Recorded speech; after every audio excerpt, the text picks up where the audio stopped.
Nandito po kami ngayon sa Central Elementary School, dito po sa bayan. At nandito po lahat po yung mga galing pong evacuees, galing pong Cuyab sa Playa po.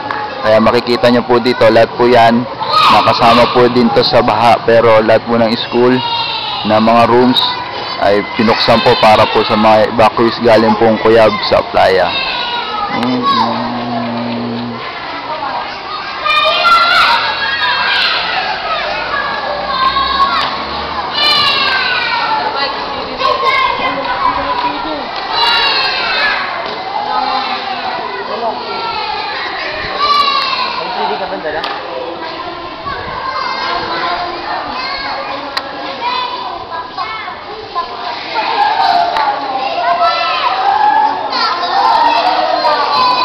Dito po kami ngayon sa labas sa quadrangle po. Pero kung una po makikita po natin sa picture, mas marami po sa loob po siya sa silid-aralan po. Okay, pinasok po ito ng tubig din, tubig baha. Kaya ganito po ang itsura po nito.